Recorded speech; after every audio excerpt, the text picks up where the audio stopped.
problema. El ejercicio 2. Esperate un cachito que ya lo ponemos en... Ahí va. A ver, ahí está. De la 3, continuación, sí, el ejercicio 2. ¿Ya lo pasé? No. Sí. Sí, lo pasé. Acá. Ah, bien. Sí. Bueno, Eh, tenés.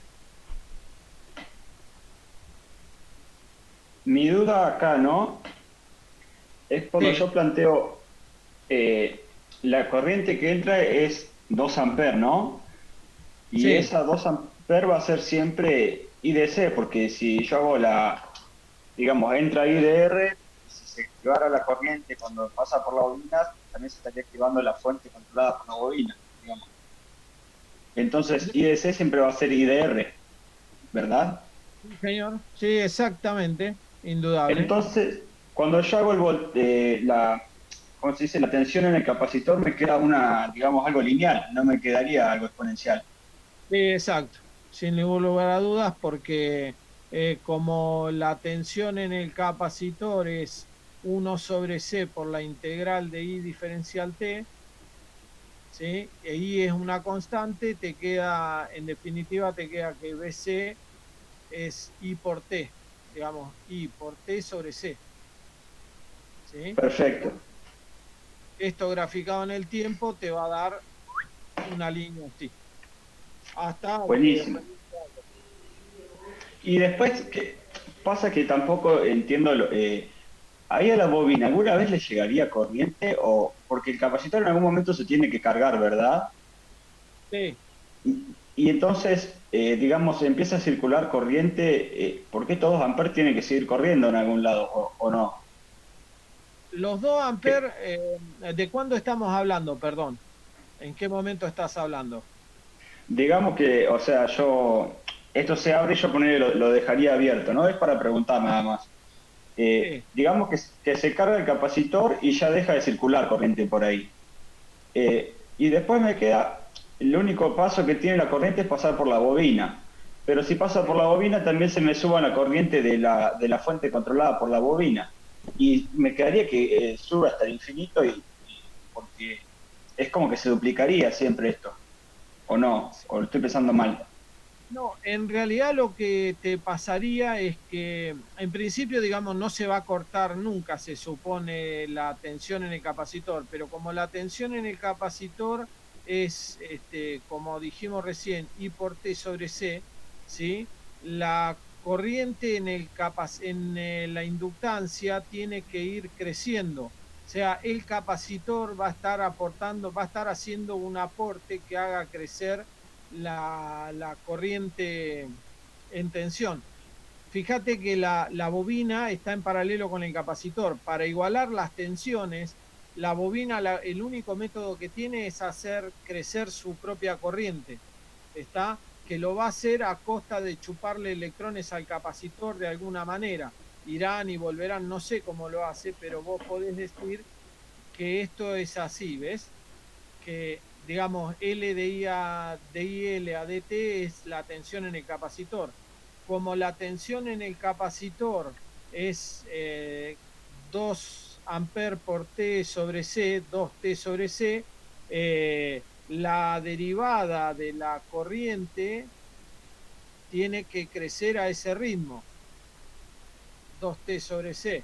Resolves esta ecuación diferencial, resolvés esta ecuación diferencial que te queda diferencial en el tiempo y I sub L te va a dar algo que tenga que ver con el tiempo al cuadrado. No me acuerdo bien acá cómo era la función que quedaba, pero te va a dar que la corriente de L aumenta con el tiempo al cuadrado porque la tensión en el capacitor aumenta con el tiempo. Entonces, la única forma es que la derivada de la corriente de la bobina siempre esté en constante evolución, o sea que como la derivada varía con t, la integral de esto varía con el tiempo al cuadrado. ¿Está? Cuando Bien, resolvés esta ecuación diferencial, que no me acuerdo cómo quedaba, pero bueno, es una ecuación no a variable separable, digamos, la resolvés al toque, ahí te queda el valor solución. ¿Eh? Y esto en la realidad tendría que explotar algo, ¿no? Porque sigue subiendo la corriente, corriente sube hasta no parar nunca. Sí, sí, indudable, indudable. Sí, sí. Este método, lo que se usa en la práctica, se usaba en la práctica cuando cuando se usaban los televisores y eso, viste, para generar la onda esta diente de sierra que le decíamos nosotros. O sea, ¿qué hacías con esta onda diente de sierra? Lo que vos hacías era que mandabas, viste, ¿sabés lo que es un tubo de rayo catódico? Ya te enquilombé la vida con eso. No, algo entiendo porque lo vi en alguna física o lo vi dado un ejemplo o algo de eso. Es lo que está atrás del tubo, del televisor Claro, del tubo, digamos. lo que vos hacías con el tubo de rayos catódicos era que vos emitías un electronazo que iba de punta a punta, digamos, de la parte fina a la parte gruesa del tubo. Esta era la pantalla, la parte de adelante era la pantalla, y lo que hacías era poner dos placas metálicas acá en el costado del tubo, en el cogote del tubo, y eso hacía que el electrón se desviaba hacia un costado. Después para el siguiente momento se desviaba un poquito menos, después se desviaba un poquito menos, y así iba pegando en toda la pantalla, iba haciendo línea por línea de ida y de vuelta, de ida y de vuelta, de la pantalla, y eso lo hacías con un diente de sierra de estos. Ese diente de sierra se generaba justamente con un generador de corriente que alimentaba un capacitor y después de golpe lo cortocircuitaba.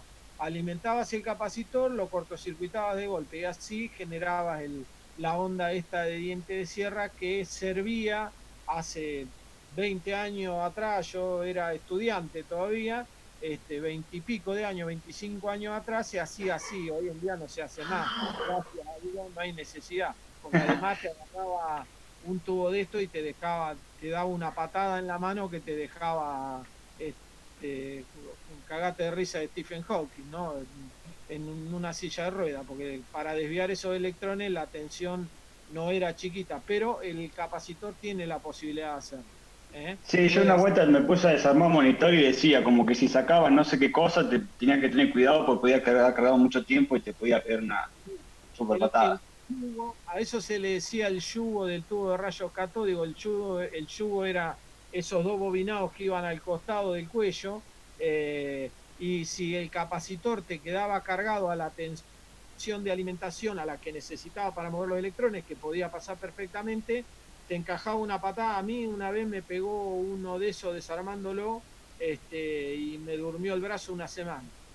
Profe, Realmente te pegó una patadita linda, eran 40.000 volts. No Un mucha golazo. corriente, pero te pegaba una dormitada interesante, digamos, donde te agarraba te pegaba mal, sí. ¿qué te Eso. descargaba el playback, no? Claro, el flyback era el que se encargaba de multiplicar esas tensiones. Digamos, como el flyback es un transformador que, digamos, de relación 1 a varios miles,